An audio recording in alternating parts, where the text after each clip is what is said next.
Lakini kwa mheshimiwa si alikubali? Akamtuma mwakilishi akaja Makungu sekondari kwa ajili ya sherehe ile. Lakini siku ile watu walikuwepo. Aliahidi kiasi cha mifuko 50 ya simenti ije Makungu pale.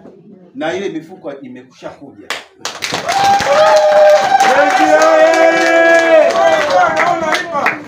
Na ile mifuko imeshakuja kwa jitihada za mheshimiwa. Ndugu zangu, tunataka nini tena? Sisi Makungu sasa pale tuna kwa ahadi ile tunaanza utaratibu wa kufyatua zile block ili tuanze sasa kutengeneza mipango ya namna ya ujenzi wa jengo la utawala.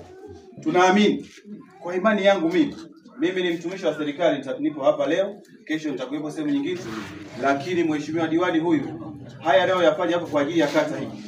Kwa hiyo mimi namuunga mkono. Kwa mheshimiwa urudi tena ili angalau jengo la utawala pale Makungu na azma yake na maono yake kwenye kata yetu yaweze kukamilika. Amezungumza mwenzangu pale. Ipo miradi mingi ambayo ameanzisha mheshimiwa diwani. Diwani huyu mheshimiwa diwani tafadhali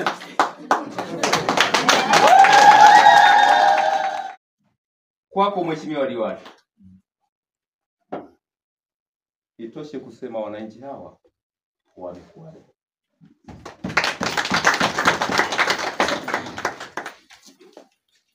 Na nina imani hii walionayo kwako mheshimiwa diwani, una deni kubwa na kuwalipa hawa watu ambao wana uwezo wa kusema moja kwa moja, hawapepesi macho.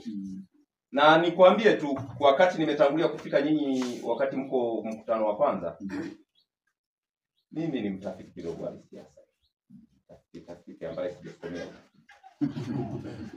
Nimefika hapa, nimefanya utafiti mdogo kwa hawa wenzangu waliovaa kofia kama ya kwako. Sijafanya utafiti kwa ambaye hajavaa kofia kwa sababu pengine asingeweza kunipa data zake. Lakini walikuwa wananiangalia, huyu jamaa sikujitambulisha. Huyu jamaa ni wapi? Amekuja kufanya nini? Amekuja kwenye mkutano, kwa sio kitasengwa. Wakaniambia, "Bwana, sisi wenzenu hapa wagombea wapo. Kwenye maneno wao. Lakini tunakwenda na wewe." Wameniambia wao kwa mdomo wao wenyewe. Sasa sisi tuseme kama wamesema wao, na hususan wenye maamuzi wenye kofia kama ya kwangu, tunasema ishara Mwenyezi Mungu abarikiwe. Amen. Kwa mimi wana Makungu, imani hii mnayotaka kumheshimisha Rwimbo, mwende mkafanye kama mlivyoniambia. Amina. Na ili kumheshimisha kweli kweli, msiende kulabudisha. Mkapige 100. Mkapige 100. Mkapige 100 kwa mheshimiwa diwani, mkapige 100 kwa pacha wake mheshimiwa mbunge. Nisingeweza kuja Makungu, niwaambie tu kweli.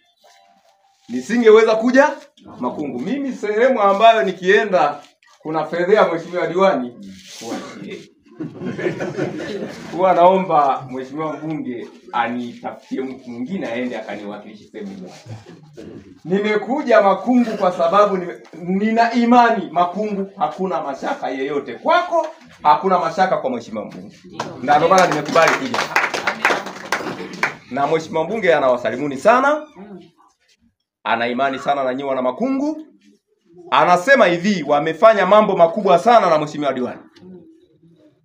Anawaomba mpeni imani nyingine kwa miaka mingine 5. Waende wakaongeze hatua pale walipokuwa wameishia.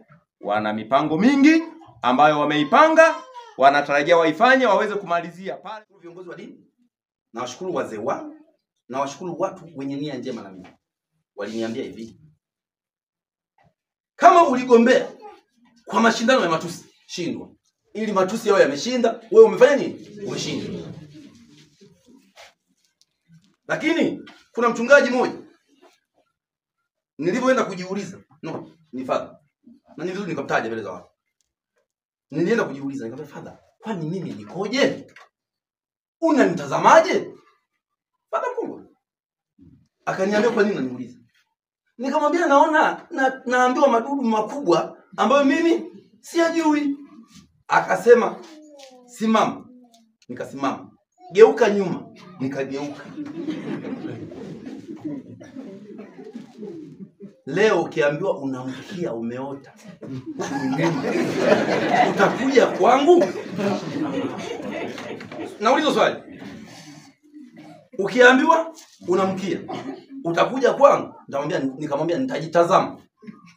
Nikiona ninao nitakuja. Nikiona sina sita. Akasema basi usije kwa sababu wewe huna. Akanipa moyo. Lakini anauma, mimi ni baba wa watoto wakubwa. Wengine wako vyuo, wengine wako kazini.